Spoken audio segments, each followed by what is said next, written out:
Bismillahirrahmanirrahim. Assalamualaikum warahmatullahi wabarakatuh. Alhamdulillahilladzi an'amana bi ni'matil imani wal islam wa nusalli wa nusallimu ala khairil anam sayyidina Muhammadin wa ala alihi washabbihi ajmain. Amma ba'du. Alhamdulillah, tidak terasa sudah hampir setengah bulan ya. Apa pas setengah bulan ini ya. 16 sekarang, Masya Allah ya. Sudah 16 kita mengarungi ya di perjalanan di bulan Ramadan. Ini sebelum kita menjadi orang yang menyesal, artinya ketika kita akhir Ramadan ternyata banyak hal yang belum kita kerjakan. Ya, inilah kita evaluasi ya selama 16 hari ini, apakah kita sudah mengoptimalisasikan ya usaha kita dalam mengisi Ramadan dengan berbagai macam ibadah-ibadah ya, yang tentunya ini jangan menjadikan kendor ya, bahkan satu perjuangan, satu perlombaan ketika mendekati garis finish maka justru lebih semangat ya. Insya Allah dengan terus adanya kajian ini tidak mengendor ya semangat kita dalam mengisi bulan Ramadan. Amin. Salawat serta salam semoga senantiasa kita sampaikan kepada Nabi kita Nabi Muhammad Sallallahu Alaihi Wasallam beserta keluarga dan para sahabatnya. Ya, satu syukur ya yang patut kita syukuri adalah rasa syukur ya, rasa syukur akan adanya keimanan yang terus bertumbuh ya dalam diri kita ya. Jadi iman itu al-imanu yazid wa yanqus, iman itu naik turun, yazid bi taati wa yanqus bil maksiati, dan turun karena maksiat. Nah, salah satu meningkatkan iman ya seperti ini, bertaklim ya, dan saling menasihati. Kita masuk masih di bab puasa ya. Kemarin kita sudah bahas di awal-awal ada rukun puasa ya, ada apa aja kemarin terakhir tuh, syarat yang batalkan puasa ya. Sekarang kita masuk ke hal-hal yang disunahkan ketika berpuasa ya. Jadi tentunya bulan puasa ini karena banyak keutamaan-keutamaannya, kita harus paham juga ya sunah-sunah apa yang ada di sana yang mudah-mudahan kita bisa melaksanakannya. Ya, ini sunah-sunah ketika berpuasa ya. Jadi silabus ini diambil dari referensi kitab Imtaul Asma ya, Syahri Abi Suja ya. Ini termasuk ulama mazhab Syafi'i, juga dalam kitab Fiqh al-Sunnah jilid 1 ya. Jadi juga ada Fiqh al-Siyam Dr. Yusuf Al-Qardawi ya. Ini artinya referensinya kita ke sana ya. Kita ambil juga dari ulama kontemporer, ulama kekinian ya. Makanya banyak-banyak terkait dengan hukum-hukum fikih yang pada zaman Rasulullah nggak ada, itu namanya hukum fikih kontemporer ya. Misalnya bayi tabung dulu kan nggak ada ya, operasi plastik dulu nggak ada. Nah, gimana hukumnya? Nah, inilah ya ulama-ulama yang memutuskan ya gimana apa cara hukumnya seperti apa ya. Ini namanya ulama kontemporer ya. Salah satunya di sini Dr. Yusuf Al-Qardawi. Nah, ada beberapa poin ya dalam pembahasan ini. Yang pertama di sini ada sunah-sunah puasa ya, ada sholat taraweh dan itikaf ya, yang akan kita bahas pada kesempatan ini di poin sunah-sunah puasa ya. Sunah-sunah puasa, mudah-mudahan ada waktu kita lanjut ke hal sholat taraweh.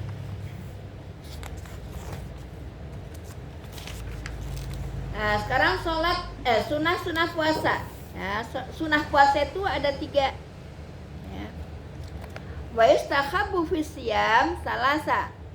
Jadi ada 3 hal yang disunahkan ketika berpuasa. Yang pertama ta'jilul futur ya, menyegerakan berbuka ya. Kapan bukanya itu, mulai kapan? Ing tayaqqana ghurub basyam ya, jika diyakini matahari telah terbenam, atau dzunnuhu bil ijtihad ya, atau ada dugaan kuat berdasarkan ijtihad. Ijtihad itu usaha mencari tahu. Kalau sekarang gampang ya, ada kalender apa jadwal imsak ya. Nah, kita minimal punya lah. Nah, istiadnya itu seperti apa? Bisa jadi nyetel TV atau radio atau tadi ya jadwal imsakiyah gitu. Dengar azan. Jadi ada istihad, tidak asal ya. Fa in zannu min ghairi istihad. Ya, jadi jika tidak ada dengan dugaan kuat atau dengan istihad, tanpa istihad lam yakhilla ayyaftor. Ya, jadi kalau nggak ada usaha ya main buka aja gitu. Ini kayaknya udah gelap, kayaknya udah ini deh. Tapi nggak cari tahu ya jam berapa, nggak ngeliat di jadwal imsakiyah atau tidak ngeliat di TV, asal gelap udah langsung buka. Nah ini maka dia mengkodoknya atau statusnya batal karena tidak ada istihad, tidak ada usaha untuk mencari tahu udah masuk apa belum gitu. Ya. Nah, fala aftar ba'da azan gurun basyam. Jadi jika ia berbuka dengan adanya dugaan kuat matahari terbenam, summa banalahu annahu aftar qoblal ghurub. Kemudian diketahui bahwa ia berbuka sebelum matahari terbenam. Ya tadi disampaikan tadi. Ya maka di sini wajib alaihi qada. Jadi kalau nggak ada istihad ya, istihadnya nggak ada ya, tidak ada usaha untuk mencari tahu benar apa tidaknya sudah masuk atau belumnya, tapi dia langsung minum saja atau berbuka saja, maka dia di sini disuruh qada. Oh, wajib alaihi qada. Ya, maka dia wajib mengqada. Menyegerakan buka ya. Yang kedua, sunnah yang kedua. Ini masih menyegerakan buka ya.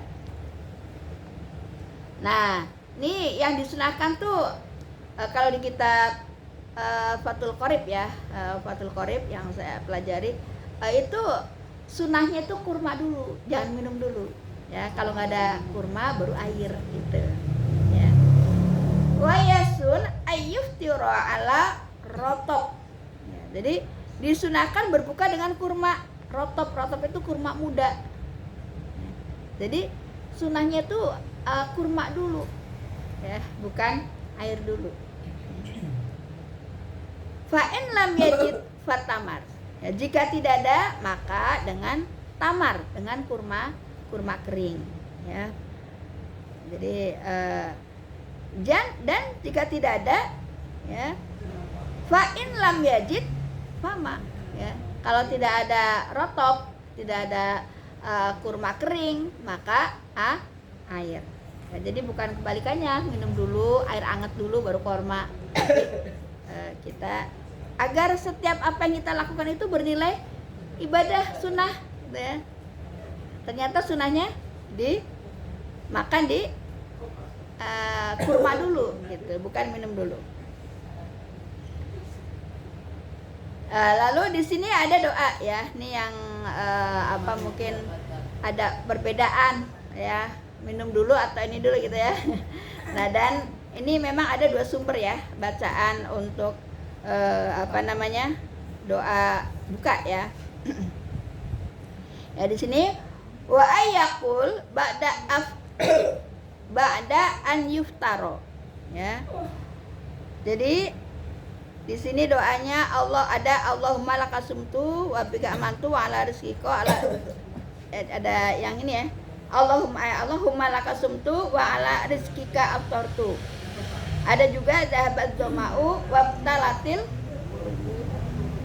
uruku wasabatal ajru insyaallah. Ya, jadi di sini ya dari dua doa ya, dua doa berbuah ini boleh, dua-duanya boleh, salah satunya boleh. Nah, kalau misalnya kita bicara dulu yang zahabat doma'u ya, zahabat doma'u wabtalatil uruku ya watabatal ajru insyaallah. Nah ini artinya kalau dipandang dari sisi balagoh ya, dari sisi balagoh yaitu ada itibaru mayakun, artinya sesuatu ya yang dibaca untuk menunjukkan pekerjaan itu yang akan terjadi gitu. Jadi artinya apa? Artinya boleh dibaca sebelum atau sesudah. Sebelum atau sesudah. Ini dari dikaji atau dipandang, cara pandang dari sudut balago ya. Dari sudut balago ya. I'tibaru mayakun ya, sesuatu yang dibaca untuk menunjukkan kejadian yang akan terjadi. Kalau dia bacanya sebelum, berarti ketika azan ya kan, Allahu Akbar wasabat dahabat doma'u ya kan, artinya di situ ya Allah aku berpuasa hanya untukmu. Mana nih, dahaga telah hilang, dahaga telah pergi ya, dahabat doma'u wa betalatil uruku, urat-urat telah basah. Setelah baca itu makan apa namanya, kurma ya, tadi kan sunnahnya kurma dulu ya. Jadi dalam kalau dikaji atau dikupas atau cara pandang dari sisi balagoh tadi namanya ya, jadi sesuatu yang apa kejadian itu akan terjadi, jadi sebelum dan sudah itu nggak masalah gitu. Bahkan ketika orang berpuasa itu kan diberi keutamaan ya, atau keistimewaan ketika pertama ketika berpuasa. Jadi kalau orang puasa, kalau puasanya benar, ketika dia pas denger azan itu kayaknya sudah terobati tuh, benar nggak? Kalau puasanya benar puasa ya, setelah azan itu kayaknya belum, padahal belum apa-apain gitu kan. Ini keistimewaan yang diberikan oleh orang berpuasa ketika berbuka. Yang kedua nanti ketika kita berjumpa dengan Allah ya, itu keutamaan atau keistimewaan orang berpuasa ya. Jadi seperti itu. Terus sunnah yang kedua, mengakhirkan sahur ya, wa akhiru sahur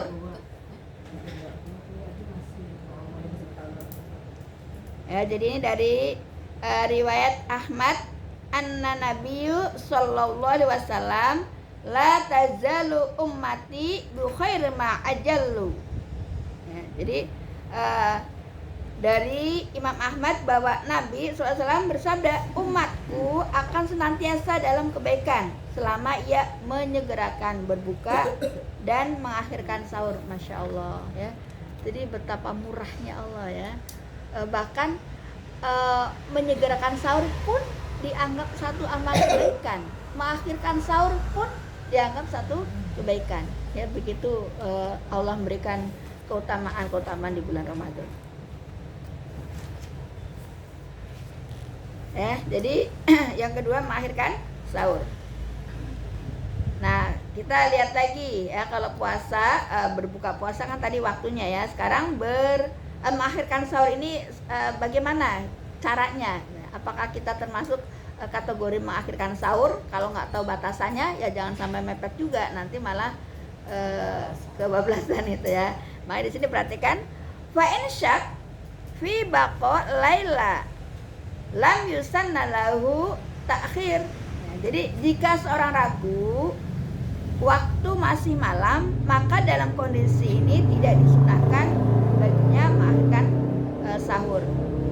Jadi kalau dia ragu ya, ini malam apa saya nggak lihat jam gitu ya, ini jam berapa ya gitu ya. Khawatir nggak bisa ngerti batasan akhir sahur, nah berarti dia nggak usah sampai akhir sahurnya, khawatir nanti jadi kebablas. Fa'in akala ya, jika ia makan, summa kemudian syakka hal akala qabla fajri ya, jika ia makan lalu ragu apakah ia makan sebelum terbit fajar ya, am ba'dahu soha somuhu ya, atau fajar telah terbit. Nah maka di sini maka puasanya tetap dihukumin sah. Jadi dia ragu terus makan sebelum fajar atau telah fajar, karena nggak ada jam misalnya ya. Terus nggak tahu nih, nggak kedengeran azan, belum kedengeran azan, tapi apa ini sebelum fajar apa setelah fajar, nggak tahu gitu. Nah maka di sini soha somuhu ya, tetap sah puasanya. Kenapa? Karena bako alail di sini sebab dihukuminya adanya masih malam. Jadi suasananya masih malam, dihukum ininya masih malam gitu ya, dalam keadaan gelap gitu ya. Ayo silakan ya. Jadi tadi ya untuk usul fikihnya itu dihukumi sesuatu dari asalnya ya, asalnya malam kan gelap gitu kan. Nah, jadi ya terus tapi jika ia meyakini bahwa ia makan setelah masuknya fajar, nah, tapi kalau udah dia makan terus yakin udah saat fajar ya dia harus qadha ya kan? Kalau mazhab Syafi'i itu emang lebih hati-hati ya, makanya kalau sekarang kan ini ya ada tanda imsak gitu ya. Nah imsak itu sebenarnya buat kode udah mulai bersegera, kalau masih makan ya bersegera, jangan berlambat-lambat gitu ya. Jangan sampai kalau pas kita lagi makan adzan fajar, nah itu nggak boleh langsung, bahkan ada yang dikunyah pun harus dikeluarkan dan kumur-kumur. Nah itu mazhab Syafi'i sama seperti itu ya. Kalau Allah Akbar lep, nah ya itu batal ya. Makanya dengan adanya apa tadi imsak itu untuk menjaga nggak terjadi seperti itu ya.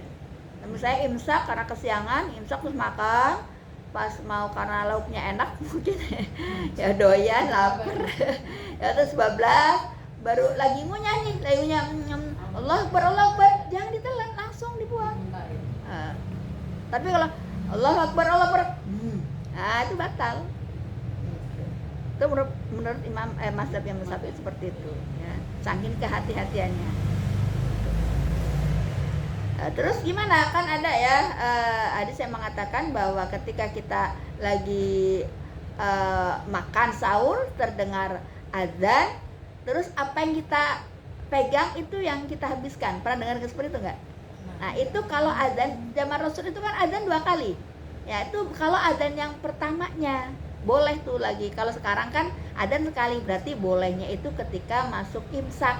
Lagi imsak kita masih makan boleh terusin. Nah kalau zaman dulu kan azan tuh 2 kali ya. Nah pas lagi azan pertama masih makan boleh tuh apa yang kita di piring kita. Nah, tapi kalau udah masuk ke azan kedua ya, fajar sidiknya ya, itu berarti nggak boleh.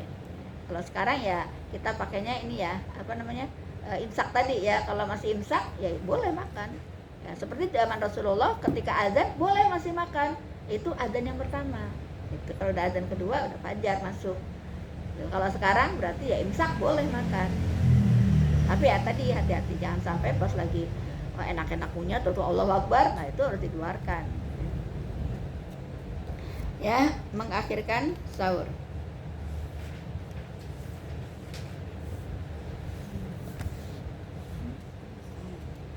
Nah, sekarang waktu sahur. Waktu sahur itu kapan? Ya agar kita mendapatkan sunnah ya. Kalau habis isya makan sahur habis isya itu nggak dapat sunnahnya, karena bukan waktu sahur. Misalnya habis terawih lapar ya, sepiring lagi makan tuh mau tidur jam 11 makan lagi, belum ya, belum dikatakan waktu sahur, tidak mendapatkan sunnahnya ya. Kapan waktu sahur? Wa yubda'u waqtu sahur ba'da muntasofil lail ya. Jadi waktu sahur itu dimulai dari pertengahan malam ya. Pertengahan malam berarti ya kira-kira jam 12 ke atas ya. Misalnya habis kerja malam ya, istirahat jam 12 ya. Kalau tidur takut kebablasan misalnya ya, dia jam 1 sahur, itu dia sahur, kategori sahur, tapi tidak dapat sunnahnya, karena sunnahnya adalah mengakhirkan sahur. Tapi dia itu sudah termasuk makan sahur, karena waktunya waktu sahur di atas jam 12 kan. Jadi di atas waktu sahur dimulai dari pertengahan malam ya. Falau akala qablahu lam yakun sahur, ya. Jadi jika seorang makan sebelumnya, maka ia dianggap sahur. Jadi kalau dia di bawah jam 12 dia makan, tidak disebut sahur. Wa yahsulu sahur ya bikasir, ya, walaupun saat itu dengan makan makanan sedikit, ya. Ya. Jadi dengan makan kasir banyak, ya. Dengan makan banyak atau akulu waqolil, ya, waqolilihi, ya, dengan sedikit, ya, walau bisyarobi ma, ya, atau dengan minum air sedikit, itu masih sudah dikatakan sahur. Tapi tadi kalau kita pengen mendapatkan keutamaan, ya, atau mendapat sunnahnya, ya di akhir sahur itu. Jangan sahur jam 3, sahur setengah 3, ya, minimal setengah 4, ya, setengah 4, jam 4 masih kan. Sekarang jam berapa ininya? Imsak jam berapa? 4:23, 4:33. Berarti ya jam 4:33. Ya berarti imsaknya 22, ya berarti ya jam 4:32, ya jam 4 inilah, ya, masih bisa, ya. Ya, nah ini karena di situ ada waktu mustajab, ya, apalagi di luar Ramadan saja waktu syahr itu kan wabil asharihum yastakbirun, ya. Waktu sahar itu di luar Ramadan saja itu waktu mustajab, apalagi di bulan Ramadan gitu kan. Nah, kita jangan sampai lewatkan itu, ya, walaupun setelah nanti kita bahas di tarawih, ya. Tapi ini buat ini aja. Jadi walaupun kita sudah sholat tarawih 11 rakaat atau yang 23, ya, itu kita tetap, ya, kita anjurkan, ya, atau kita usahakan, ya, kita ambil tuh, ya, sholat tahajud, ya, apa sholat hajat, apa sholat taubat, ya, itu di waktu sahur tadi. Jangan lama-lama juga di dapur, masak makan sahur pakai bikin gulai, waduh, berdoa. Ya kan, nyita waktu gitu kan. Ya kalau sekarang kan praktis, ya, tinggal masak sore kan taruh kulkas diingetin gitu, ya. Ya. Jadi tadi batasan dikatakannya sahur ketika melewati di atas pertengahan malam ke atas, gitu, ya. Itu yang kedua, mengakhirkan sahur. Yang ketiga, sunnah puasa meninggalkan perkataan kotor, ya, ya, kalam fahisha,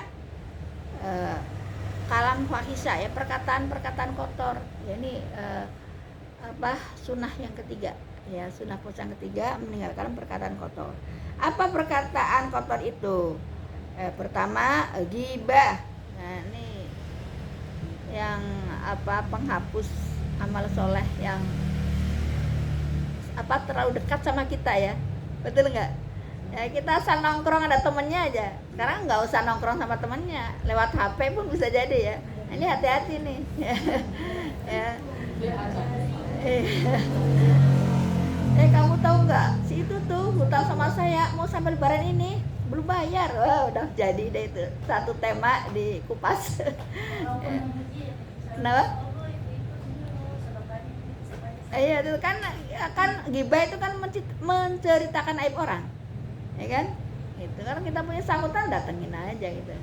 Apakah dengan kita menggibahkan kepada orang lain jadi utang bayaran selesai? Kan tidak juga, ya. Jadi pertama ghibah. Terus yang kedua namimah, adu domba, ya.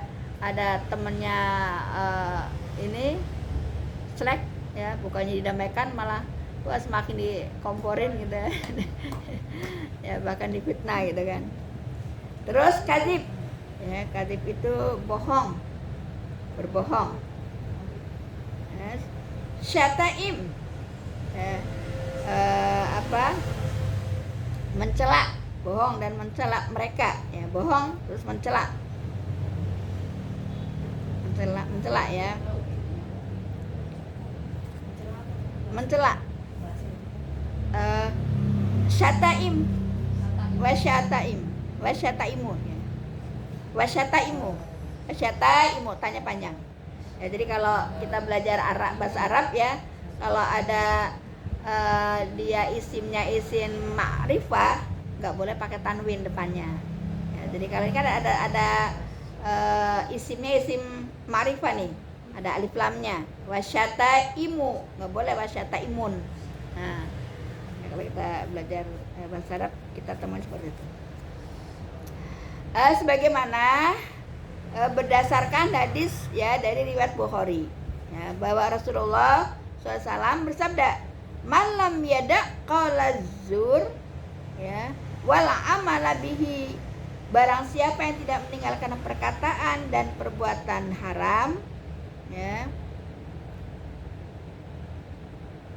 falaysa lillahi hajatun fi ayyada'a ta'amahu wa syarabahu ya, maka Allah tidak butuh dia meninggalkan makanan dan minuman.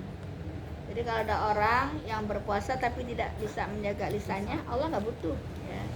Ya kan sayang ya, kita puasa hanya mendapatkan lapar dan haus.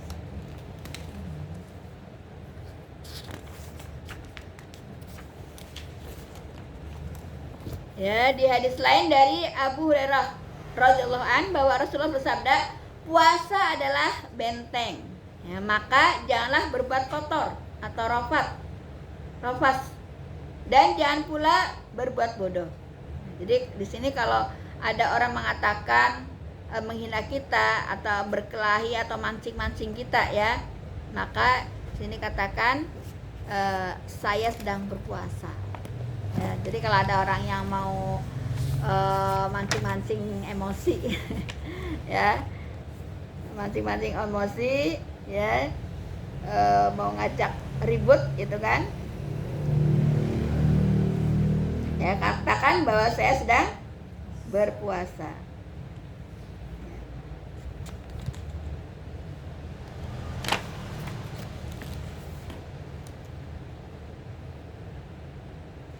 Jadi itu saja. Nah, terakhir, jika puasa yang dilakukan adalah puasa wajib ya, wa in kana siyama fardhu qala laha bilisanahu ya, jika puasa yang dilakukan adalah puasa wajib, maka hendaklah mengatakan lisannya. Jadi ini apa, ngomong memang diucapkan. Misalnya ada orang mau mancing, kamu gimana sih lama ini? Kalau kita ladenin bisa aja kan. Nah, tapi kalau kita lepas puasa, maka ketika kita puasa itu puasa wajib, maka diikrarkan itunya, saya sedang puasa. Jadi kasih tahu gitu.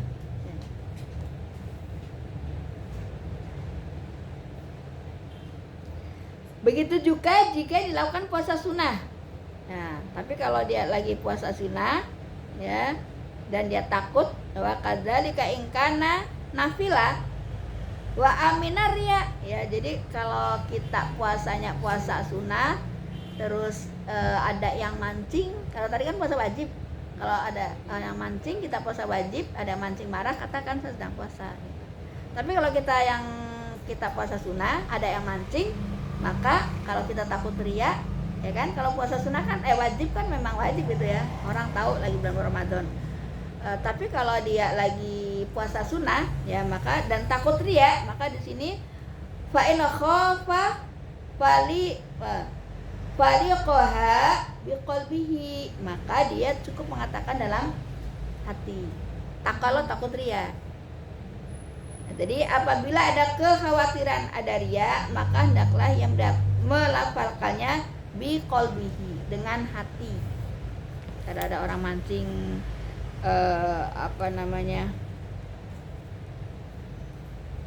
ngundang emosi gitu ya, katakan kalau lagi kita puasa wajib saya sedang puasa. Tapi kalau kita lagi puasa sunnah dan kita takut riya, ya cukup dalam hati. Inilah kan fungsi puasa kan tadi kan menahan ya, menahan haus, menahan apa saja, menahan haus, menahan hawa nafsu gitu. Nah, wahadhihi umur ya dzukirat fi mustahabati saum Jadi tadi yang disebutkan tadi ada ghibah, ada namimah, ya ada kadzib, ya itu tidak batal, ya tidak batalkan puasanya, ya karena kan sunat tadi kan, sunat tadi. Tetapi li'annaha la tabtiluhu, ya walaupun pada hakikatnya ia merupakan hal yang diharamkan, ya ia tidak boleh dilakukan walaupun tidak haram statusnya atau tidak batalkan puasa itu sendiri, maka lebih baik jangan dilakukan ya dalam keadaan puasa ataupun tidak dalam keadaan puasa. Jadi merusak pahala puasa. Kalau puasanya nggak batal, kan yang batalkan puasa kita kemarin sudah bahas ya. Nah kalau ini berarti yang batalkan nilai pahalanya, dosa gitu kan. Karena tadi kan Allah tidak butuh menahan lapar dan minumnya kalau puasanya model tadi mengumbar lisannya, perkataan kotornya. Ya baik, itu bab untuk sunah-sunah dalam berpuasa sudah selesai. Alhamdulillah ya. Nanti kita kalau ada waktu kita lanjut ke tarawih ya, bab tarawih ya. Saya tutup dulu di bab sunah-sunah puasa ya. Wallahu a'lam bishawab. Ya, mudah-mudahan kita bisa mengisi bulan puasa ini dengan ilmu ya, sehingga kita semakin yakin ya akan kebenaran puasa kita ya. Juga kita bisa memotivasi kita untuk meningkatkan amal-amal soleh kita karena mengetahui keutamaan-keutamaan di dalam puasa itu sendiri. Wallahu a'lam bishawab. Assalamualaikum warahmatullahi wabarakatuh.